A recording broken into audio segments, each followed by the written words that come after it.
안녕하세요, 여러분. 제 이야기를 들어주시려고 시간 내어주셔서 고맙습니다. 저는 박정자라고 합니다. 올해로 72이에요. 오늘은 제가 겪은 일을 여러분께 말씀드리고 싶어 사연을 전달했습니다. 혹시 저와 비슷한 나이의 분들이 듣고 계시다면, 아니면 어르신을 모시고 있는 자녀분들이 듣고 계시다면, 제 이야기가 큰 도움이 될 거라고 확신합니다.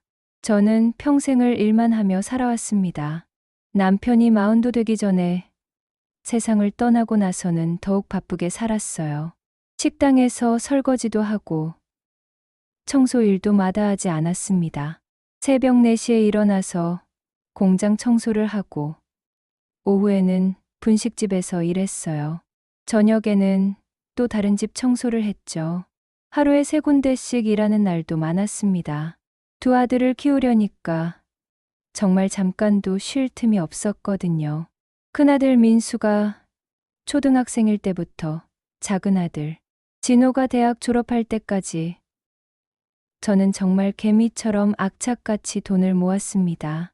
아이들 학용품 하나라도 더 사주려고, 좋은 옷 하나라도 더 입혀주려고 제 몸은 뒷전이었어요. 손가락 마디마디가 거칠어지고 굳어져도 참았어요. 겨울에 찬 바닥을 걸레질하다 보니 무릎이 시리고 아팠지만 견뎠습니다. 허리가 아파서 제대로 펼 수도 없게 되었을 때도 진통제 하나로 버텼어요. 왜냐하면 분명한 목표가 있었거든요. 내 집, 우리 가족이 안심하고 살 수 있는 집 한 채를 마련하는 것이었습니다. 월세 사는 집에서는 항상 눈치가 보였어요. 집주인 눈치, 이웃 눈치, 아이들이 조금만 떠들어도 미안했고, 빨래를 조금만 많이 널어도 죄송했습니다. 그런 생활이 너무 힘들었어요. 언젠가는 내 이름으로 된 집에서 살겠다는 다짐만으로 버텼습니다. 그렇게 20년을 버티고 또 버텨서 마침내 제 이름으로 된 집을 샀어요. 그때 기쁨이란 정말 말로 표현할 수가 없었습니다. 부동산에서 등기부등본을 받아왔는데 거기에 소유자 박정자라고 적힌 글씨를 보는 순간 눈물이 핑 돌았어요. 비록 크지는 않은 집이지만 제 손으로 번 돈으로 제 이름으로 산 집이니까 벽 하나하나가 다 소중했습니다. 집 열쇠를 받던 날을 지금도 생생히 기억해요. 문을 열고 들어가면서 이제 정말 내 집이구나 하는 생각에 가슴이 벅찼어요. 마치 제 땀과 눈물이 굳어서 만들어진 집 같았거든요. 벽지도, 바닥도, 천장도 모든 게 다 새롭고 소중했습니다. 그 집에 들어가서 살면서 처음으로 마음이 편해졌어요. 이제 월세 걱정도 없고, 눈치 볼 일도 없고, 우리만의 공간이 생긴 거잖아요. 2 아들도 각자 방을 가질 수 있게 되었고, 저도 작은 방 하나를 갖게 되었어요. 그 작은 방에서 바라보는 창밖 풍경이 그렇게 예쁠 수가 없었습니다. 아침에 일어나서 커피 한 잔 마시면서 창밖을 바라보는 시간이 제게는 가장 행복한 시간이었어요.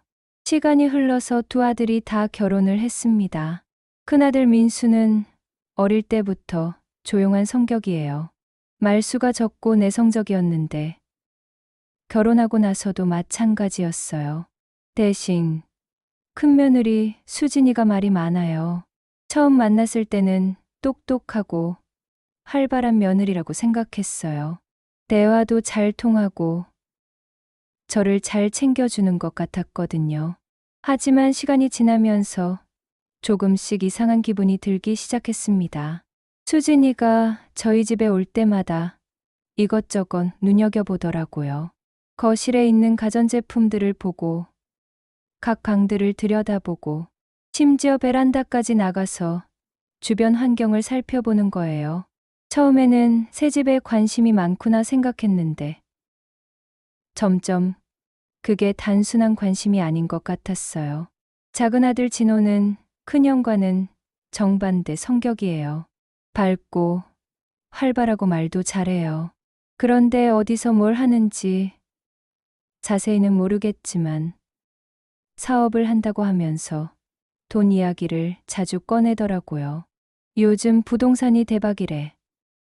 투자하면 몇 배로 불려준다더라.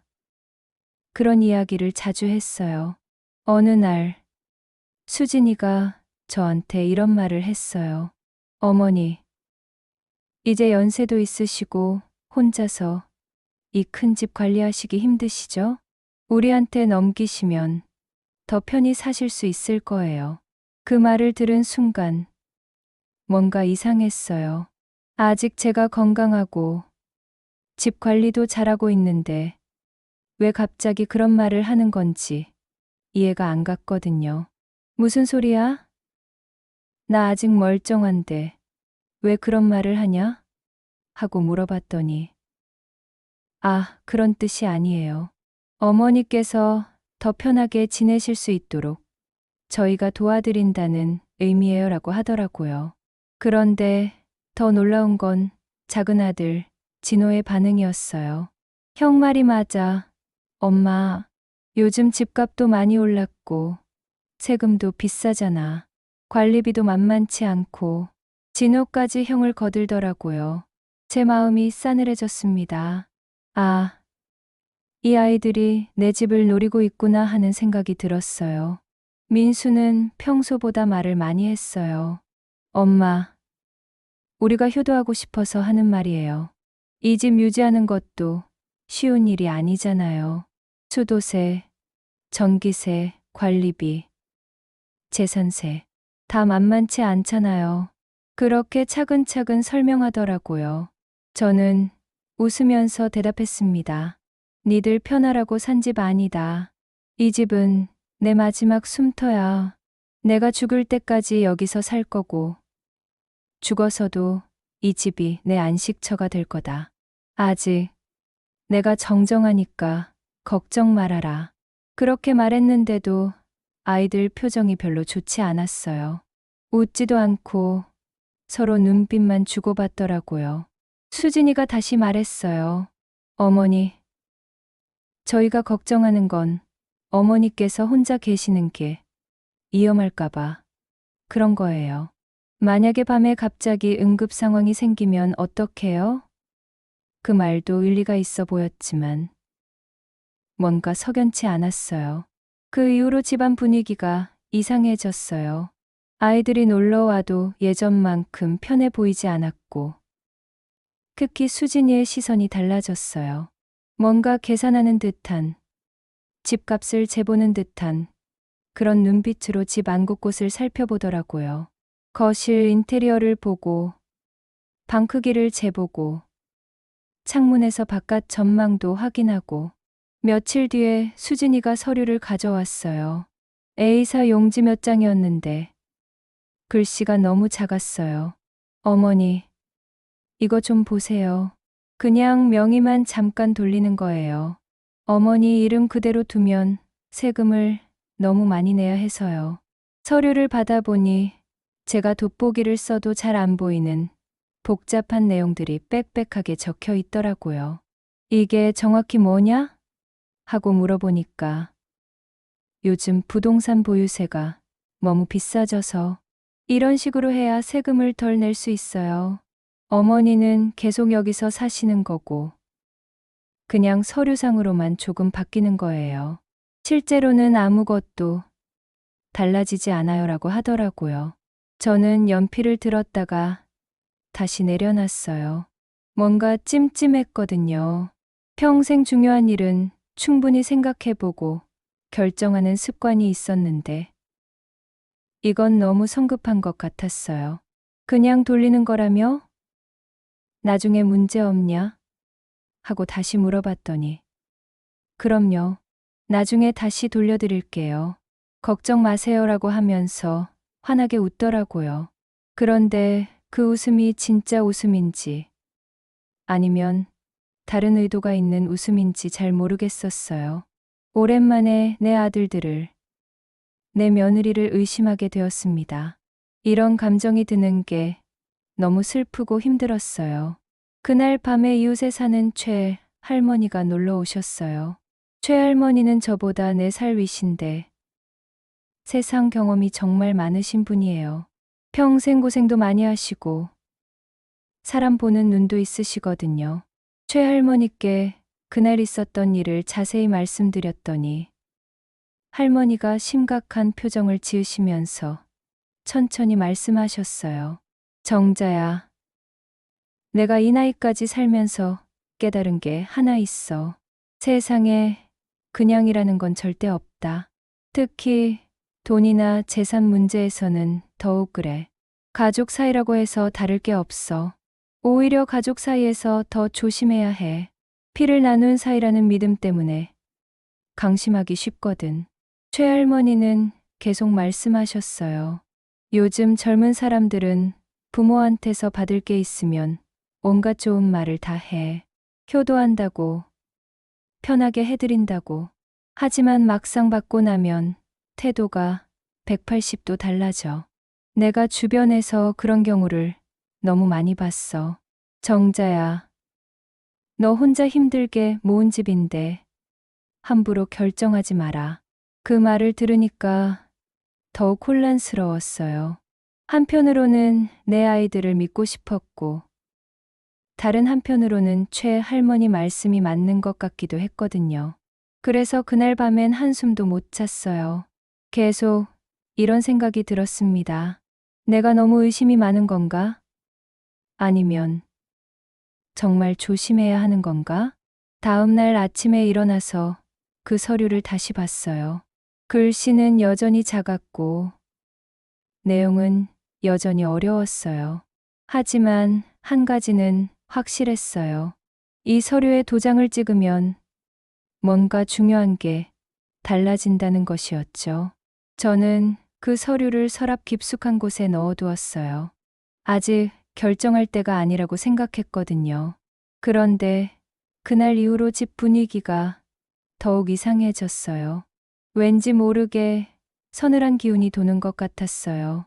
내가 이 집의 진짜 주인인데 내가 이 집에서 눈치를 보게 되다니 참 이상한 일이었습니다. 그 서류를 서랍에 넣어둔 후 며칠이 지났는데 봄이 되자 큰아들 민수가 다시 찾아왔어요. 이번에는 혼자 왔더라고요. 평소보다 심각한 표정을 하고 있어서 무슨 일이 있나 했는데 앉자마자 바로 본론을 꺼내더라고요. 엄마, 그 서류 처리 안 하시면 저희 집 대출이 막힌다고 은행에서 연락이 왔어요. 저는 차를 우리면서 물어봤어요. 네 대출이 왜 내 집이랑 상관이 있냐? 공동담보로 잠깐만 쓰는 거예요. 정말 잠깐만. 그 말을 듣고 저는 찻잔을 탁 내려놨어요. 잠깐이 사람 잡는다는 말 못 들어봤냐? 민수가 목소리를 낮추면서 설득하기 시작했어요. 엄마, 이럴 때 부모가 도와줘야 하는 거 아니에요? 제가 언제 엄마한테 뭘 부탁한 적 있어요? 이번이 처음이에요. 그 말을 듣는 순간 속이 뒤집혔습니다. 평생 내가 얼마나 도와줬는데 밥을 굶고 옷을 줄여 입고 몸이 아파도 참으면서 두 아들 키웠잖아요. 네가 나한테 처음 부탁한다고? 네 학비는 누가 댔고 네 결혼 비용은 누가 댔냐? 네가 직장 다니기 전까지 용돈은 누가 줬냐? 민수가 고개를 숙였어요. 그때는 제가 어려서 그때 작은 아들 진호가 들어왔어요. 형이 연락했나 봐요. 진호도 옆에서 거들기 시작했어요. 엄마, 형이 힘들면 우리 가족 모두가 힘든 거잖아요. 우리가 한 가족이니까 서로 도와야죠. 그 말이 맞는 것 같기도 했지만 뭔가 이상했어요. 그럼 너희가 나를 도와준 적은 언제냐? 내가 아플 때, 내가 힘들 때 너희가 뭘 해줬냐? 그러니까 둘 다 말이 없어지더라고요. 그러다가 민수가 다시 말했어요. 엄마, 저희가 효도를 못한 건 인정해요. 하지만 지금이라도 제대로 하려고 하잖아요. 며느리 수진이도 그때 들어왔어요.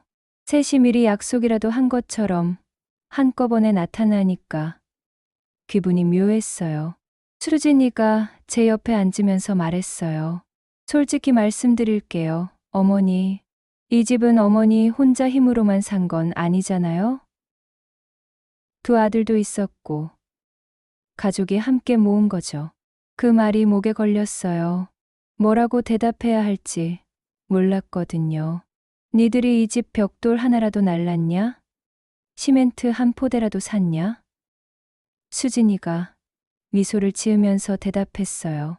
직접적으로는 안 했지만 법적으로 보면 가족 재산이잖아요. 어머니가 일하시는 동안 저희가 알아서 컸으니까 어머니가 일에만 집중할 수 있었던 거고요. 정말 어이가 없었어요. 제가 일하는 동안 애들이 알아서 컸다고요? 새벽에 나가기 전에 밥 해놓고 밤늦게 들어와서도 빨래하고 청소하고 그런 게 알아서 큰 거라고 하니까 할 말이 없었어요. 그럼 내가 너희 둘 키우려고 얼마나 고생한 줄 아냐? 너희 학비, 용돈, 결혼 비용까지 다 내가 댔는데 그건 왜 계산 안 하냐? 그러자 진호가 말했어요. 엄마, 그건 부모 의무잖아요. 자식 키우는 건 당연한 거고. 그 순간 정말 화가 났어요. 자식 키우는 건 부모 의무라고 하면서 자식이 부모 돕는 건 왜 의무가 아니냐는 거예요. 그럼 니들이 나 챙기는 것도 자식 의무 아니냐? 그랬더니 셋 다 말이 없어지더라고요. 민수가 다시 말했어요. 엄마, 이런 식으로 따지면 끝이 없어요. 지금 중요한 건 제 대출 문제예요. 은행에서 이번 주까지라고 했거든요. 급해 보이더라고요. 하지만 급할수록 더 신중해야 한다는 걸 저는 알고 있었어요. 네 대출이 급하면 다른 방법을 찾아봐. 왜 하필 내 집을 담보로 해야 하냐? 다른 담보가 없어요. 제 집은 이미 대출이 있어서 안 되고 엄마 집밖에 없어요. 그제서야 진짜 이유가 나오더라고요. 처음부터 내 집이 목적이었던 거예요. 수진이가 다시 설득했어요. 어머니, 정말 잠깐만이에요. 6개월 후에 바로 정리할 거예요. 그때까지만 도와주세요. 6개월 후에 정리한다는 보장이 어디 있냐? 약속드릴게요. 계약서도 써드릴게요. 그 말을 듣고 조금 마음이 움직였어요. 계약서까지 써준다고 하니까 믿어봐도 될 것 같았거든요. 하지만 최할머니 말이 계속 생각났어요. 세상에 그냥은 없다는 말이요. 계약서를 쓴다고 해도 만약에 니들이 못 갚으면 내 집이 날아가는 거 아니냐? 진호가 대답했어요. 엄마, 그런 일은 절대 없을 거예요. 형이 사업을 잘하고 있어서 6개월이면 충분히 정리할 수 있어요. 그런데 이상했어요. 진호가 형 사업을 잘 안다는 듯이 말하는 게 날이에요. 너도 형 사업에 관여하고 있냐? 관여라기보다는 좀 도와주고 있어요. 아, 그제서야 이해가 됐어요. 두 아들이 함께 뭔가를 하고 있었던 거예요. 민수가 말했어요. 엄마, 사실 저희가 같이 사업을 하고 있어요. 부동산 관련 일인데 잘 되고 있거든요. 이번 대출도 더 큰 사업을 위한 거예요. 부동산 사업이라고? 니들이 언제부터 그런 걸 했냐? 수진이가 설명했어요. 몇 달 전부터 시작했어요. 요즘 부동산이 워낙 좋아서요. 이번 기회를 놓치면 안 될 것 같아서요. 그 말을 들으니 더 불안해졌어요. 부동산 사업이라는 게 위험한 건 아는데 제 집까지 걸고 하겠다는 거잖아요. 위험하지 않냐? 부동산은 오르기도 하지만 떨어지기도 한다잖냐. 민수가 자신 있게 말했어요. 엄마, 저희가 충분히 알아보고 시작한 거예요. 전문가 조언도 받았고요. 확실한 수익이 보장된 사업이에요. 하지만 저는 평생 확실하다는 말을 믿지 않고 살아왔어요. 세상에 확실한 건 없다는 걸 너무 잘 알거든요. 그렇게 확실하면 왜 내 집을 담보로 잡아야 하냐? 니들 돈으로만 해도 되잖냐. 자본금이 부족해서요. 좋은 기회인데 자금 때문에 놓칠 수는 없잖아요. 진호가 거들었어요. 엄마, 성공하면 저희도 좋고 엄마도 좋은 거잖아요. 나중에 더 좋은 집으로 이사할 수도 있고요. 더 좋은 집으로 이사라는 말이 마음에 걸렸어요. 저는 이 집이 좋거든요. 제가 힘들게 마련한 이 집에서 죽을 때까지 살고 싶었어요. 나는 이 집이 좋다. 다른 집 필요 없어. 그날 밤 잠이 오지 않았어요. 지붕 틈으로 들어오는 바람 소리를 들으면서 계속 생각했어요. 아이들 말이 맞는 건지 아니면 제가 너무 고집을 부리는 건지. 서류를 다시 꺼내서 봤어요. 소유권 이전 동의서라고 되어 있고 아래에는 민수 이름이 써 있었어요. 손끝이 떨렸어요. 이 서류에 도장을 찍으면 제 이름이 사라지는 거잖아요. 연필을 들었다가 다시 놓았어요. 그러기를 몇 번 반복했어요. 중얼중얼 혼잣말을 했어요. 내가 만든 집인데 내 이름이 사라지면 안 되는데. 다음 날 아침 최 할머니가 일찍 찾아오셨어요. 제 얼굴을 보더니 밤새 잠 못 잤구나 하시더라고요. 어젯밤 일을 다 말씀드렸더니 최 할머니가 고개를 저으셨어요. 정자야, 내 말 잘 들어. 부동산 사업이라는 게 그렇게 쉬우면 세상 사람이 다 부자야. 요즘 젊은이들이 확실하다, 보장된다, 그런 말 함부로 하는데 그런 말 믿으면 안 돼. 특히 내 집을 담보로 잡겠다는 건 더욱 안 돼. 최할머니 말씀을 들으니 정신이 번쩍 들었어요. 할머니 말씀이 맞아요. 저도 뭔가 이상하다고 생각했어요. 그래, 내 본능을 믿어. 오랫동안 살면서 쌓인 경험이 잘못 말할 리 없어. 그날 오후에 수진이가 또 전화를 했어요. 어머니, 결정하셨어요? 시간이 얼마 없어서요. 저는 단호하게 말했어요. 좀 더 생각해 볼게. 그렇게 급하게 할 일이 아닌 것 같아서. 어머니, 기회는 기다려주지 않아요. 이번을 놓치면 언제 또 이런 기회가 올지 몰라요. 수진이 목소리가 조금 날카로워졌어요. 그 순간 느꼈어요. 아, 이 사람이 진짜 모습을 보이는구나. 여름 초입에 정말 충격적인 일이 벌어졌어요. 작은 아들 진호가 울면서 찾아온 거예요. 눈이 빨갛게 부어있고 옷도 구겨져 있어서 밤새 잠을 못 잔 것 같았어요. 엄마, 나 망했어. 완전히 망했어. 진호가 현관에서부터 울기 시작했어요. 저는 깜짝 놀라서 빨리 안으로 들어오라고 했어요. 무슨 일이냐? 왜 이렇게 울고 있냐? 엄마, 투자 사기야. 다 날렸어. 내가 가진 돈 전부 다. 말이 안 나왔어요. 진호가 그렇게 울면서 말하는 걸 처음 봤거든요. 어릴 때도 넘어져서 다쳐도 울지 않던 아이였는데 어른이 되어서 엄마 앞에서 이렇게 우는 모습이 너무 안타까웠어요. 얼마나 날렸는데? 2억. 아니, 2억 5천만 원 정도. 그 말을 듣고 다리에 힘이 빠졌어요. 2억 5천만 원이라니. 그게 얼마나 큰 돈인지 아시죠? 저는 그 돈 모으려고 10년도 넘게 일해야 했을 거예요. 진호가 무릎을 꿇었어요. 엄마, 나 정말 바보였어. 확실하다고 했는데 다 거짓말이었어. 사기꾼들이었어.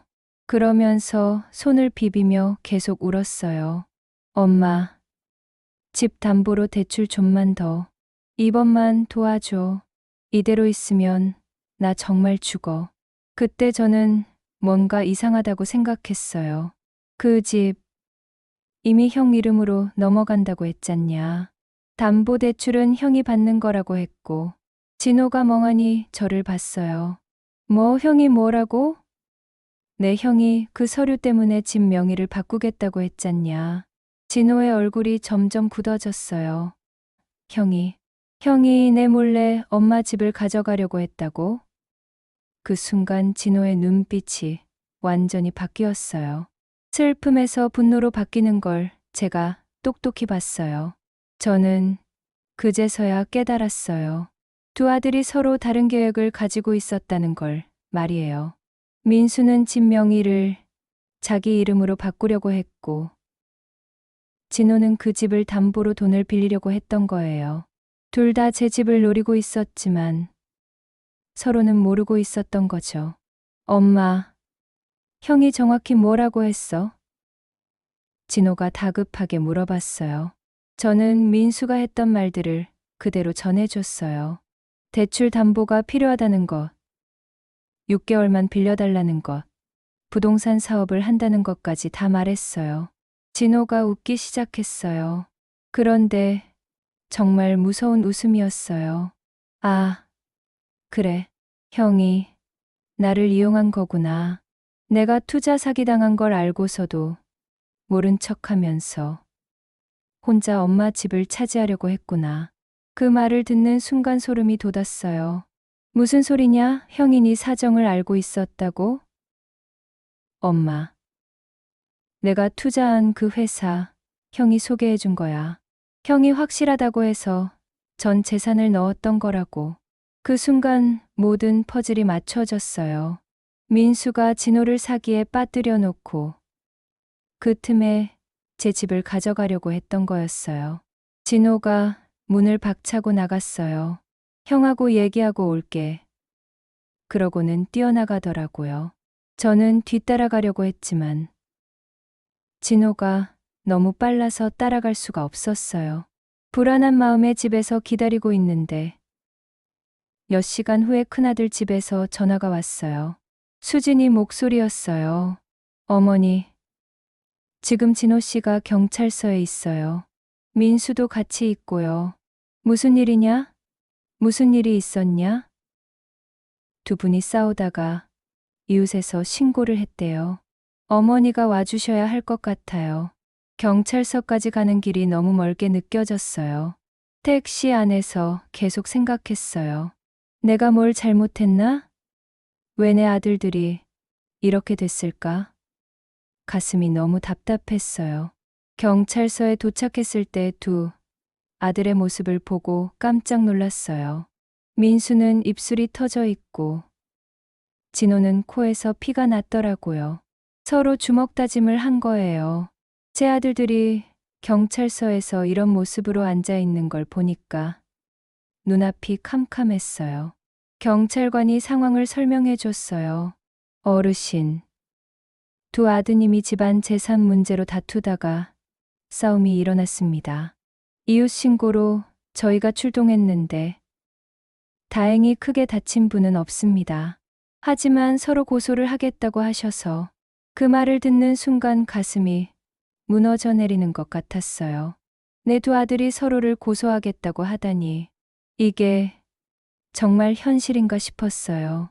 저는 두 아들에게 말했어요. 집에 가자. 여기서 이런 식으로 할 일이 아니다. 하지만 둘 다 고개를 돌렸어요. 서로 얼굴도 보려고 하지 않더라고요. 민수가 말했어요. 엄마, 진호가 저를 사기꾼이라고 했어요. 제가 일부러 사기에 빠뜨렸다고 하고요. 진호도 맞서 말했어요. 사실이잖아. 형이 그 투자회사 소개해주면서 확실하다고 했잖아. 경찰서에서 이런 모습을 보이는 게 너무 부끄러웠어요. 다른 사람들이 다 쳐다보더라고요. 저는 두 아들을 겨우 달래서 집으로 데려왔어요. 하지만 집에 와서도 계속 싸웠어요. 형, 엄마 집 혼자 가져가려고 했지? 내가 언제 혼자 가져가려고 했어? 가족을 위해서 하는 거였다고. 거짓말하지 마. 서류에 형 이름만 써 있더라. 그건 세금 문제 때문이었어. 둘이 고성을 지르면서 싸우니까 이웃에서 무슨 소리가 나느냐고 항의까지 들어왔어요. 그날 밤에 저는 스트레스로 쓰러졌어요. 가슴이 답답하고 숨이 안 쉬어졌어요. 119를 부를 정도는 아니었지만 온몸에 힘이 빠져서 침대에서 일어날 수가 없었어요. 최할머니가 저녁에 찾아오셨다가 제 모습을 보고 깜짝 놀라셨어요. 정자야, 왜 이래? 얼굴이 왜 이렇게 하얘졌어? 저는 그날 있었던 일을 다 말씀드렸어요. 두 아들이 경찰서까지 간 일, 서로 고소하겠다고 한 일, 제 집을 두고 싸운 일까지 다요. 최할머니가 제 손을 꼭 잡아주시면서 말씀하셨어요. 정자야, 돈은 또 벌 수 있어도 가족은 다시 만들 수 없다더니. 이제 그 말도 믿기 어렵게 됐구나. 그 말을 들으니까 눈물이 났어요. 정말 그랬어요. 가족이라는 게 이렇게 쉽게 깨질 수 있는 건지 몰랐어요. 할머니, 제가 뭘 잘못한 걸까요? 애들을 잘못 키운 걸까요? 아니야, 정자야. 너는 잘못한 게 없어. 세상이 변한 거야. 요즘 젊은 사람들은 부모를 부모로 보는 게 아니라 재산으로 보는 경우가 많아. 다음 날 아침에 민수가 찾아왔어요. 얼굴에 상처가 아직 남아 있었어요. 엄마, 죄송해요. 어제 너무 심했어요. 그러면서 고개를 숙였어요. 하지만 그 다음에 한 말이 더 충격적이었어요. 엄마, 진호 때문에 더 이상 기다릴 수가 없어요.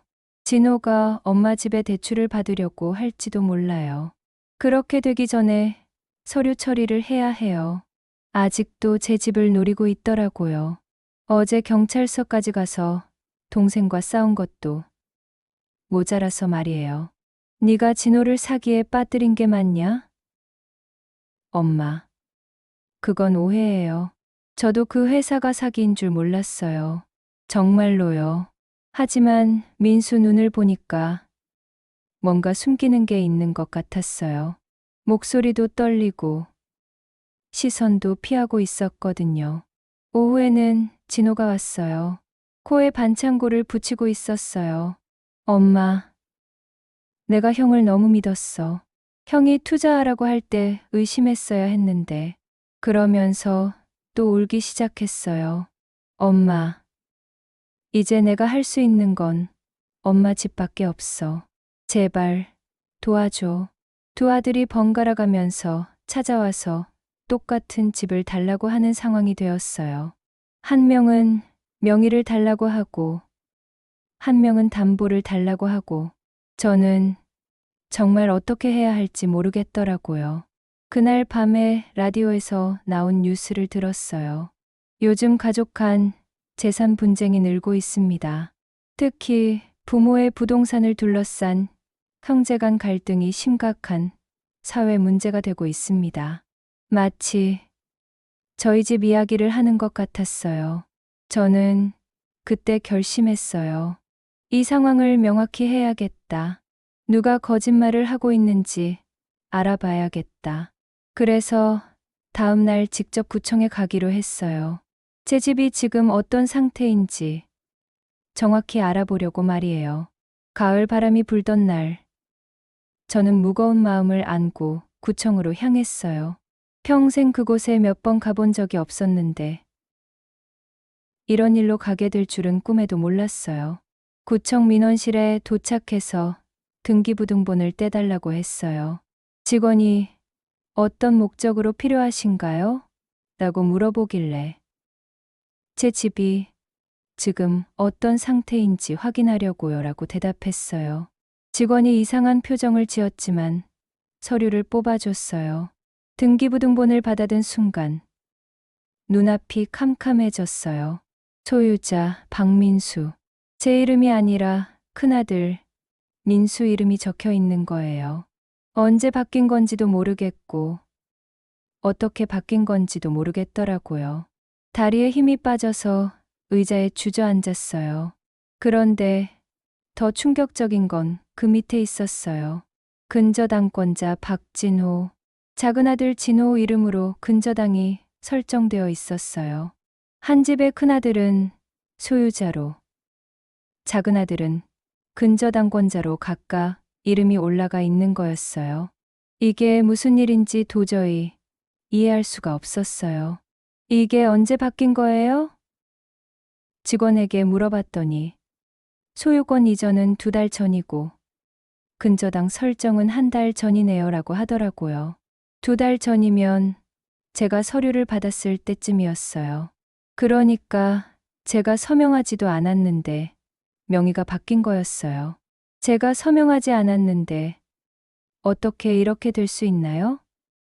보통은 가족 간 증여나 매매로 이루어지는데 자세한 사항은 당사자분들이 직접 확인하셔야 해요. 직원도 정확한 답을 주지 못했어요. 저는 그 서류를 들고 집으로 돌아왔어요. 길에서 계속 울었어요. 지나가는 사람들이 쳐다봤지만 신경 쓸 겨를이 없었어요. 내 집이 아니라니. 평생 모은 돈으로 산 집이 매 모르는 사이에 다른 사람 이름으로 바뀌어 있다니. 이런 기분이 어떤 건지 말로 설명할 수가 없어요. 집에 도착해서 바로 민수에게 전화를 걸었어요. 민수야, 너 나한테 설명할 게 있지 않냐? 엄마, 무슨 말씀이세요?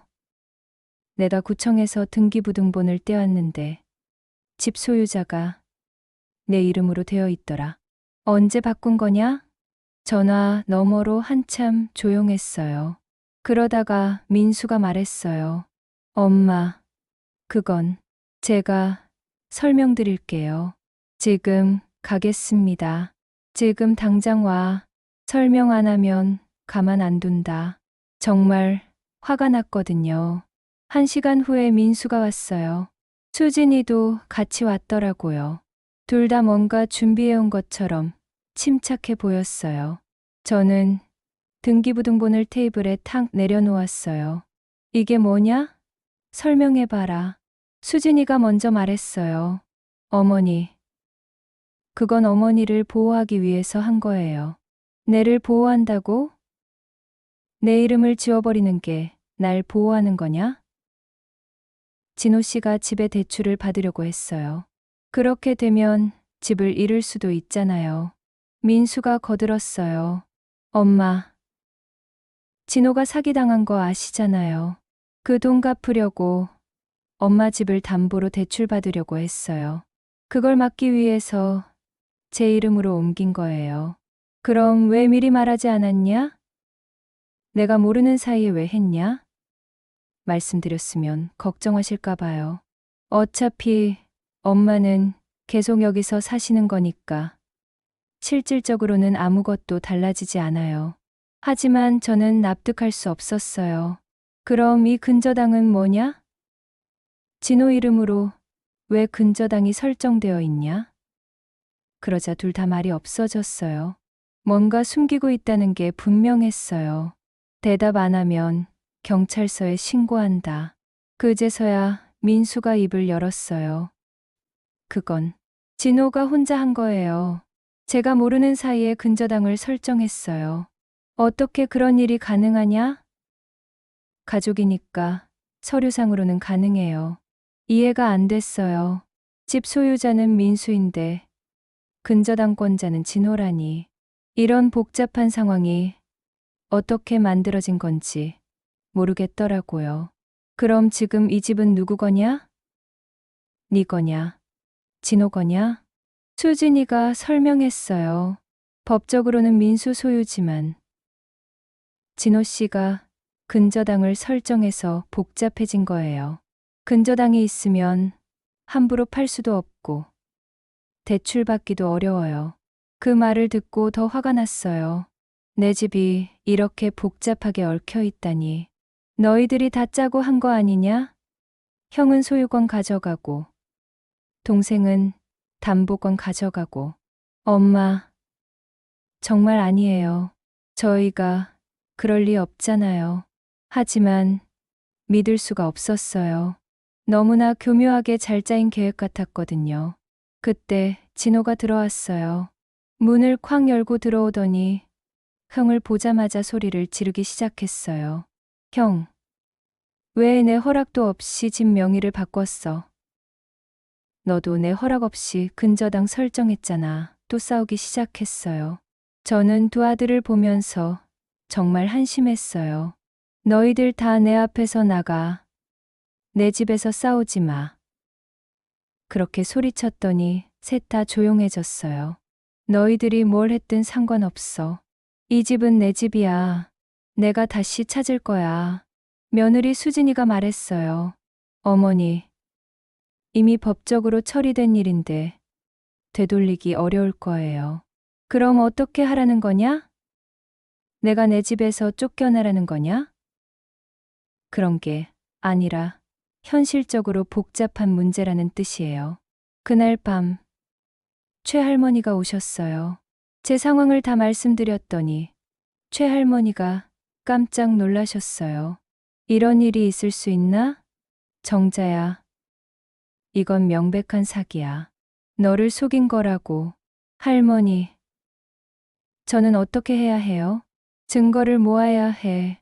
내가 이 집을 샀다는 증거들 말이야. 과거 등기부 등본, 세금 납부 내역, 통장 거래 내역. 그런 걸 다 모아서 변호사를 찾아가야 해. 최할머니 말씀을 듣고 희망이 생겼어요. 다음 날부터 저는 증거 모으기에 나섰어요. 집 안 서랍을 다 뒤져서 과거 세무 서류들을 찾았어요. 집 살 때 받았던 계약서, 은행 대출 서류, 세금, 납부 영수증. 다행히 중요한 건 다 남아 있었어요. 은행에 가서 과거 거래, 내역도 떼었어요. 제 통장에서 집값이 나간 기록, 매월 대출금을 갚은 기록, 재산세를 낸 기록. 모든 게 제 이름으로 되어 있었어요. 이 집이 제 돈으로 샀다는 명백한 증거들이었죠. 최할머니와 함께 주변 법률사무소를 알아봤어요. 처음에는 변호사 비용이 부담스러웠지만 최할머니가 돈보다 중요한 게 정의야라고 하시면서 용기를 주셨어요. 변호사 사무실에 가서 상황을 설명했어요. 변호사가 제가 가져온 서류들을 보더니 말했어요. 이건 명백한 부당이득입니다.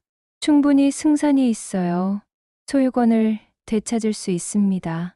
그 말을 듣는 순간 눈물이 터졌어요. 정말요? 제가 제 집을 다시 찾을 수 있어요? 증거가 이렇게 명확하면 문제 없습니다. 다만 시간이 좀 걸릴 수 있어요. 법원 절차를 거쳐야 하거든요. 시간이 얼마나 걸려도 상관없어요. 제 집을 찾을 수만 있다면. 변호사가 설명을 계속했어요. 어르신께서 실제 구입자이시고 계속 거주하면서 관리하셨고 모든 비용을 부담하셨다면 이는 명백히 어르신 소유입니다. 자녀들이 임의로 명의를 변경한 것은 불법 행위에 해당합니다. 집으로 돌아가는 길에 마음이 한결 가벼워졌어요. 최할머니가 제 팔을 잡으며 말씀하셨어요. 정자야, 이제 희망이 보이지. 포기하지 말고 끝까지 싸워야 해. 네, 할머니. 이번에는 제가 이길 거예요. 그날 저녁에 민수와 진호가 함께 찾아왔어요. 둘이 같이 오는 건 정말 오랜만이었어요. 엄마, 저희가 잘못했어요. 다시 원래대로 돌려놓을게요. 민수가 먼저 말했어요. 이제 와서 원래대로 돌려놓겠다고? 너희들이 나를 얼마나 우롱했는지 아냐? 엄마, 정말 죄송해요. 처음엔 진짜 엄마를 보호하려고 한 거였어요. 진호도 고개를 숙였어요. 하지만 저는 더 이상 그들을 믿을 수 없었어요. 이미 변호사를 선임했다. 법정에서 보자.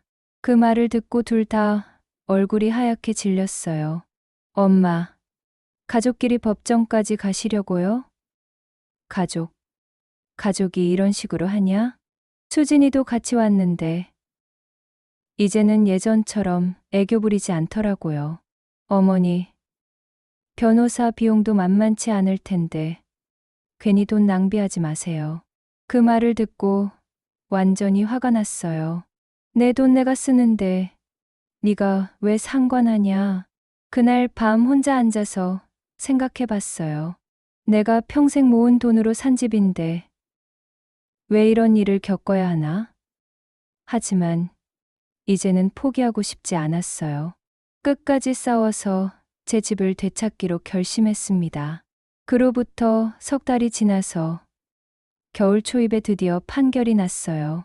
법정에 가는 날 아침. 정말 떨렸어요. 평생 법원이라는 곳에 가본 적이 없었는데 72 나이에 내 집 때문에 법정에 서게 되다니. 최할머니가 함께 가주셨어요. 정자야, 걱정 마라. 정의는 반드시 승리한다. 그 말씀에 힘을 얻었어요. 법정 안에는 민수와 진호, 그리고 수진이도 있었어요. 석 달 만에 보는 제 아들들이었는데 많이 초췌해져 있더라고요. 눈이 마주쳤지만 서로 인사는 하지 않았어요. 그 순간 가슴이 아팠지만 이미 돌이킬 수 없는 강을 건넌 기분이었어요. 판사님이 들어오시고 재판이 시작됐어요. 변호사님이 제가 준비한 모든 증거들을 차례대로 제출했어요. 집을 살 때 계약서, 은행 대출 서류, 20년간의 세금 납부 기록, 관리비 납부 내역, 수도세 전기세 고지서까지 모든 게 제 이름으로 되어 있었어요. 이 모든 증거가 보여주는 것은 명확합니다. 박정자 씨가 이 집의 실질적 소유자이며 자녀들의 명예 변경은 부당한 행위였습니다. 변호사님 말씀을 들으니까 가슴이 뜨거워졌어요. 민수 쪽 변호사가 반박했어요. 하지만 가족 간의 증여 의사가 있었고 실제로 소유권 이전 절차도 거쳤습니다. 그 말을 듣고 속이 뒤틀렸어요. 제가 언제 증여한다고 했나요? 판사님이 저에게 직접 물어보셨어요. 박정자 씨, 자녀들에게 이 집을 증여할 의사가 있으셨습니까? 저는 똑똑히 대답했어요. 전혀 없었습니다. 저는 이 집에서 죽을 때까지 살 생각이었습니다. 그럼 소유권 이전 서류에 동의하신 적이 있나요? 아니요. 저는 그 어떤 서류에도 서명한 적이 없습니다. 며느리가 가져온 서류는 서랍에 그대로 두고 서명하지 않았습니다. 진호가 증언석에 나와서 말했어요. 저는 형이 엄마를 설득해서 명의를 바꾸는 줄 알았습니다. 그래서 저도 근저당을 설정했던 거예요. 그 말을 들으니까 정말 한심했어요. 서로 속고 속이면서 제 집을 가지려고 했던 거였어요. 민수도 증언했어요. 저는 정말 어머니를 보호하려고 한 거였습니다. 진호가 집을 담보로 대출받으려고 해서 막으려고.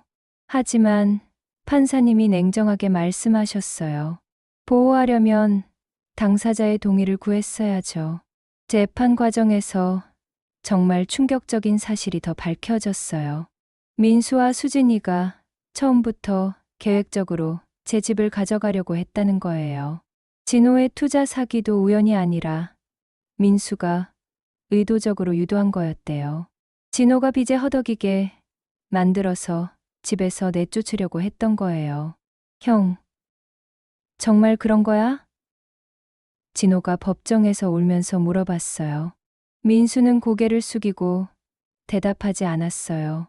그 모습을 보니까 모든 게 확실해졌어요.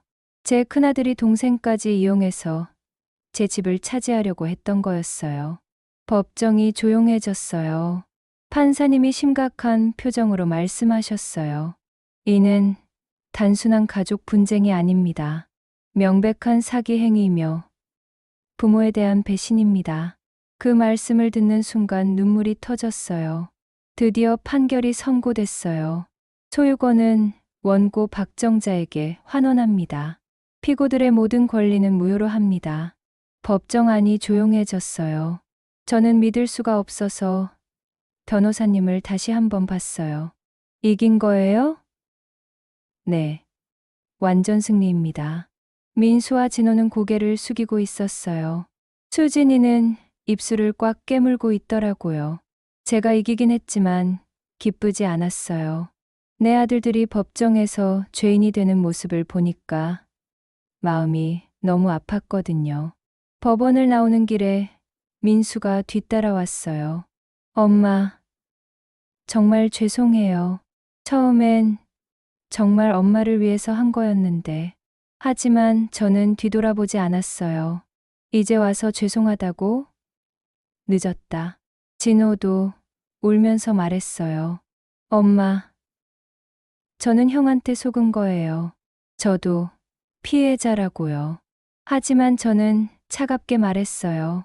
피해자든 가해자든 상관없어. 너희들은 이제 내 자식이 아니야. 집으로 돌아가는 길에 최할머니가 말씀하셨어요. 정자야, 너무 냉정하게 굴지 마라. 그래도 내가 낳은 자식들이잖아. 하지만 저는 마음을 굳혔어요. 할머니, 저는 이제 혼자 살 거예요.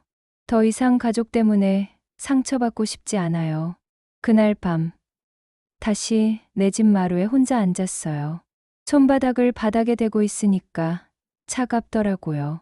그 차가움이 제 마음 같았어요. 집은 되찾았지만 가족은 잃었으니까요. 벽에 걸린 가족 사진을 바라봤어요. 그때는 모두 행복하게 웃고 있었는데 참 어리석었지. 가족이라는 이름으로 이용당할 줄은 몰랐어. 혼자 중얼중얼 말하니까 목소리가 집 안에서 울렸어요. 이제 정말 혼자구나 싶었어요. 며칠 후 최할머니가 김치를 해서 가져다 주셨어요. 정자야, 혼자 있으면서 제대로 먹지도 않을 게 뻔해. 할머니, 고마워요. 할머니라도 있어서 다행이에요. 정말 최할머니가 아니었다면 어떻게 됐을지 모르겠어요. 정자야, 이제 이 집 단단히 지켜야 해. 이번엔 정말로 내 이름으로 등기부등본도 다시 만들고 유언장도 써두고. 네, 할머니. 이번엔 아무도 못 가져가게 할 거예요. 그날 밤 라디오에서 옛 노래가 나왔어요. 세월이 가면 나는 늙어가지만 고향의 산천은 그대로구나. 그 노래를 들으면서 생각했어요. 세월이 가도 산천은 그대로인데 사람 마음은 왜 이렇게 변하는지. 저는 조용히 말했어요. 돈보다 무서운 건 피로 얽힌 욕심이야. 가족이라고 해서 다 믿을 수 있는 건 아니야. 그 말이 바람처럼 집 안을 돌았어요. 몇 달이 지나서 민수가 편지를 보냈어요. 엄마, 정말 죄송합니다. 용서해달라고 할 자격도 없지만 그래도 엄마는 제 어머니입니다. 편지를 읽고 눈물이 났지만 답장은 하지 않았어요.